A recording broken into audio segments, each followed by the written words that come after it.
Welcome to Heavenly Bedtime, a meditative Bible reading to help you calm your mind and gently drift to sleep.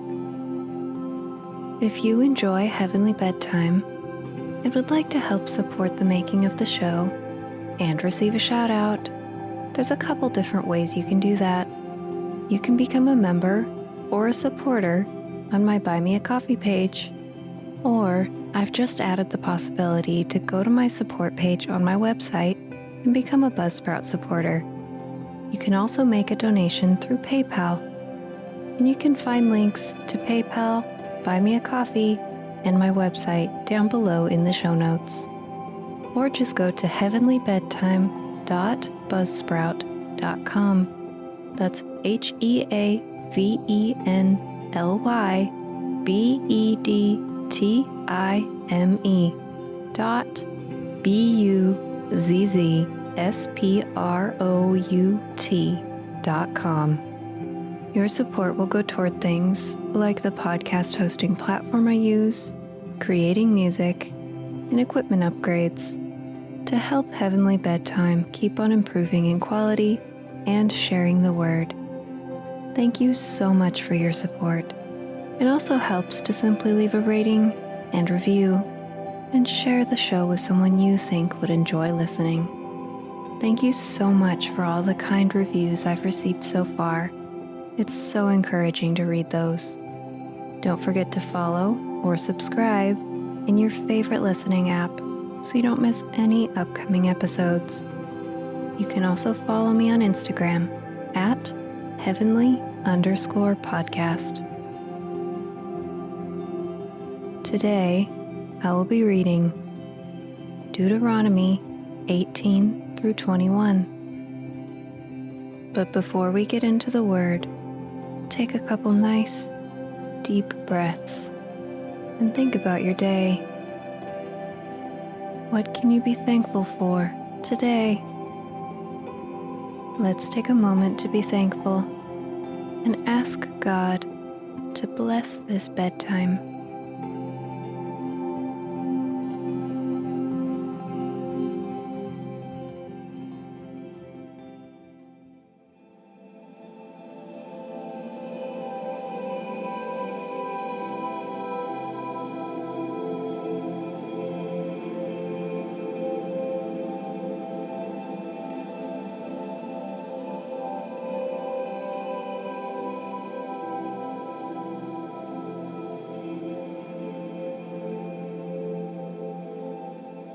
Remember that the Levitical priests, that is, the whole tribe of Levi, will receive no allotment of land among the other tribes in Israel. Instead, the priests and Levites will eat from the special gifts given to the Lord, for that is their share. They will have no land of their own among the Israelites. The Lord Himself is their special possession, just as He promised them. These are the parts the priests may claim as their share from the cattle, sheep, and goats that the people bring as offerings: the shoulder, the cheeks, and the stomach.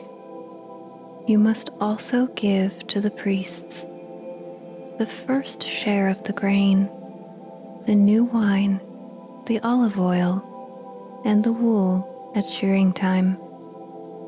For the Lord your God chooses the tribe of Levi out from all your tribes to minister in the Lord's name forever. Suppose a Levite chooses to move from his own town in Israel, wherever he is living, to the place the Lord chooses for worship. He may minister there in the name of the Lord his God, just like all his fellow Levites who are serving the Lord there. He may eat his share of the sacrifices and offerings, even if he also receives support from his family. When you enter the land the Lord your God is giving you. Be very careful not to imitate the detestable customs of the nations living there. For example, never sacrifice your son or daughter as a burnt offering, and do not let your people practice fortune-telling, or use sorcery, or interpret omens, or engage in witchcraft, or cast spells, or function as mediums, or psychics, or call forth the spirits of the dead. Anyone who does these things is detestable to the Lord. It is because the other nations have done these detestable things that the Lord your God will drive them out ahead of you. But you must be blameless before the Lord your God. The nations you are about to displace consult sorcerers and fortune-tellers, but the Lord your God forbids you to do such things. Moses continued, "The Lord your God will raise up for you a prophet, like me, from among your fellow Israelites. You must listen to him, for this is what you yourselves requested of the Lord your God when you were assembled at Mount Sinai. You said, 'Don't let us hear the voice of the Lord our God anymore, or see this blazing fire, for we will die.' Then the Lord said to me, 'What they have said is right. I will raise up a prophet like you from among their fellow Israelites. I will put my words in his mouth, and he will tell the people everything I command him. I will personally deal with anyone who will not listen to the messages the prophet proclaims on my behalf. But any prophet who falsely claims to speak in my name, or who speaks in the name of another god, must die. But you may wonder, how will we know whether or not a prophecy is from the Lord? If the prophet speaks in the Lord's name, but his prediction does not happen or come true, you will know that the Lord did not give that message. That prophet has spoken without my authority and need not be feared.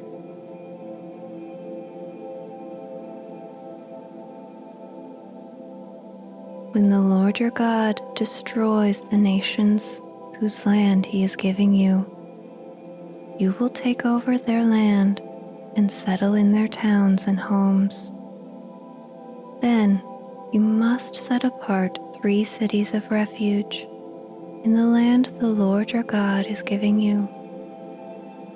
Survey the territory and divide the land the Lord your God is giving you into 3 districts, with one of these cities in each district. Then anyone who has killed someone can flee to one of these cities of refuge for safety. If someone kills another person unintentionally, without perverse hostility, the slayer may flee to any of these cities to live in safety. For example, suppose someone goes into the forest with a neighbor to cut wood, and suppose one of them swings an axe to chop down a tree, and the axe head flies off the handle, killing the other person. In such cases, the slayer may flee to one of the cities of refuge to live in safety. If the distance to the nearest city of refuge is too far, an enraged avenger might be able to chase down and kill the person who caused the death. Then the slayer would die unfairly, since he had never shown hostility toward the person who died. That is why I am commanding you to set aside 3 cities of refuge. And if the Lord your God enlarges your territory, as he swore to your ancestors, and gives you all the land he promised them, you must designate 3 additional cities of refuge. He will give you this land if you are careful to obey the commands I have given you. If you always love the Lord your God and walk in his ways, that way you will prevent the death of innocent people in the land the Lord your God is giving you as your special possession. You will not be held responsible for the death of innocent people. But suppose someone is hostile toward a neighbor and deliberately ambushes and murders him, and then flees to one of the cities of refuge. In that case, the elders of the murderer's hometown must send agents to the city of refuge to bring him back and hand him over to the dead person's avenger to be put to death. Do not feel sorry for that murderer. Purge from Israel the guilt of murdering innocent people. Then all will go well with you. When you arrive in the land the Lord your God is giving you as your special possession, you must never steal anyone's land by moving the boundary markers your ancestors set up to mark their property.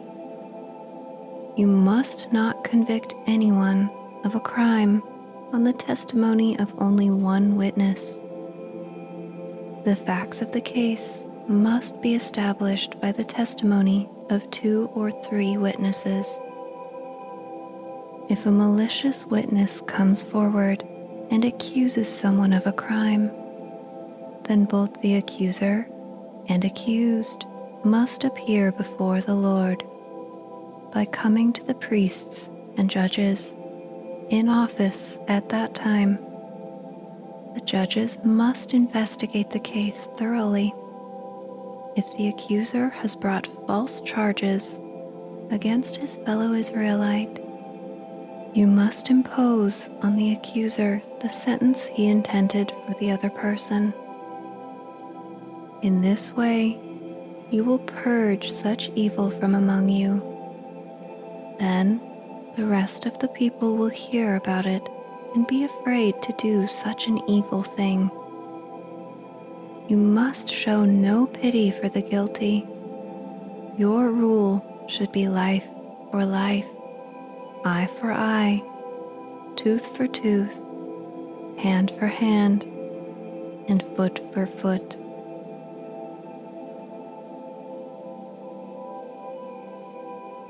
When you go out to fight your enemies, and you face horses and chariots and an army greater than your own, do not be afraid. The Lord your God, who brought you out of the land of Egypt, is with you. When you prepare for battle, the priest must come forward to speak to the troops. He will say to them, "Listen to me, all you men of Israel. Do not be afraid as you go out to fight your enemies today.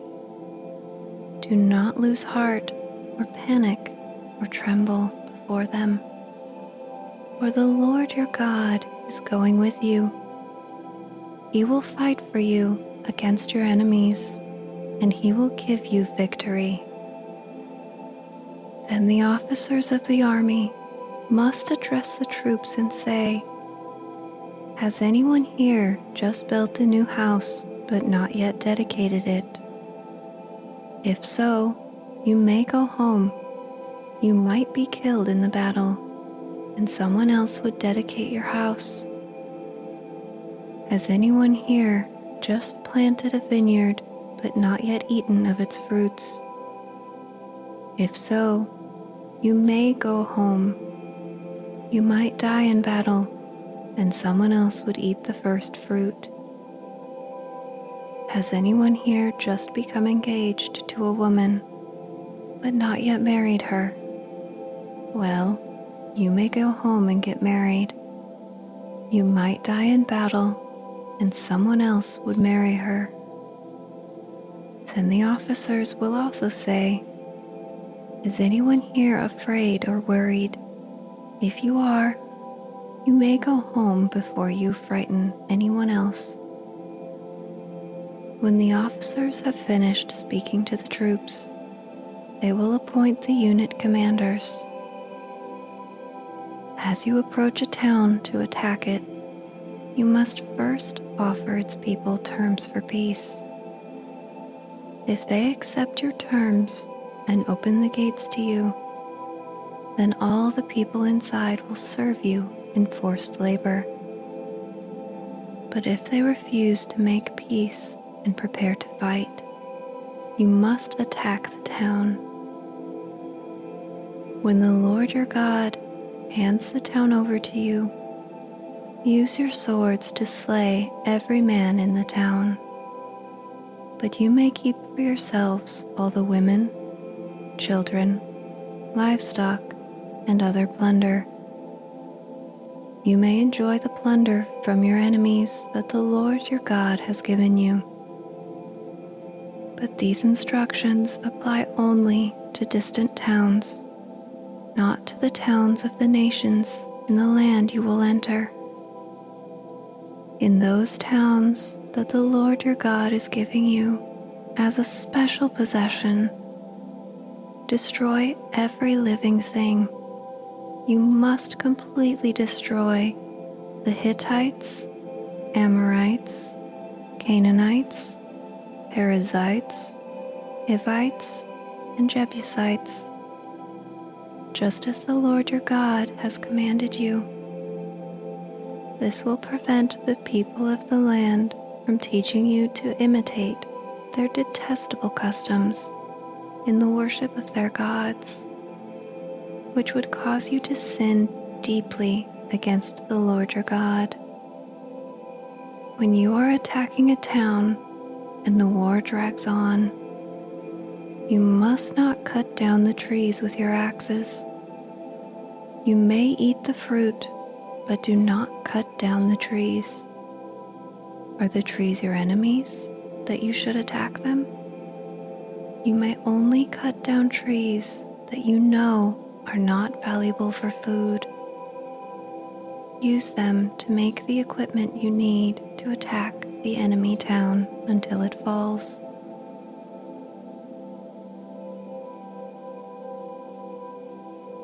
When you are in the land that the Lord your God is giving you, someone may be found murdered in a field, and you don't know who committed the murder. In such a case, your elders and judges must measure the distance from the site of the crime to the nearby towns. When the nearest town has been determined, that town's elders must select from the herd a heifer that has never been trained or yoked to plow. They must lead it down to a valley that has not been plowed or planted, and that has a stream running through it. There, in the valley, they must break the heifer's neck. Then the Levitical priests must step forward, for the Lord your God has chosen them to minister before him and to pronounce blessings in the Lord's name. They are to decide all legal and criminal cases.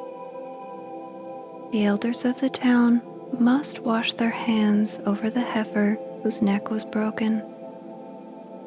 They must say, "Our hands did not shed this person's blood, nor did we see it happen. O Lord, forgive your people Israel, whom you have redeemed." Do not charge your people with the guilt of murdering an innocent person. Then they will be absolved of the guilt of this person's blood. By following these instructions, you will do what is right in the Lord's sight and will cleanse the guilt of murder from your community.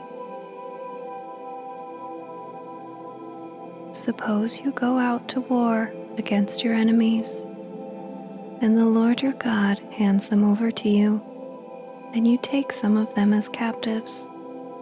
And suppose you see among the captives a beautiful woman, and you are attracted to her and want to marry her. If this happens, you may take her to your home, where she must shave her head, cut her nails, and change her clothes she was wearing when she was captured. She will stay in your home, but let her mourn for her father and mother for a full month.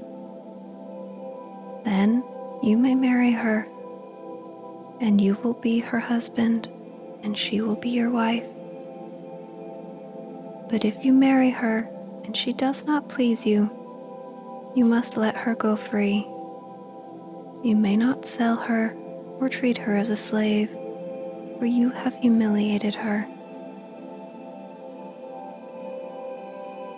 Suppose a man has 2 wives, but he loves one, not the other, and both have given him sons. And suppose the firstborn son is the son of the wife he does not love. When the man divides his inheritance, he may not give the larger inheritance to his younger son, the son of the wife he loves, as if he were the firstborn. He must recognize the rights of his oldest son, the son of the wife he does not love, by giving him a double portion. He is the firstborn son of his father's virility, and the rights of the firstborn belong to him. Suppose a man has a stubborn and rebellious son who will not obey his father or mother, even though they discipline him. In such a case, the father and mother must take the son to the elders as they hold court at the town gate. The parents must say to the elders, "This son of ours is stubborn and rebellious and refuses to obey. He is a glutton and a drunkard." Then all the men of his town must stone him to death. In this way, you will purge this evil from among you, and all Israel will hear about it and be afraid. If someone has committed a crime worthy of death and is executed and hung on a tree, the body must not remain hanging from the tree overnight. You must bury the body that same day, for anyone who is hung is cursed in the sight of God. In this way, you will prevent the defilement of the land the Lord your God is giving you as your special possession.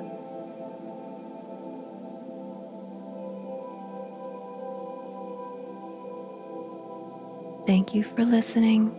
I hope you have blessed dreams.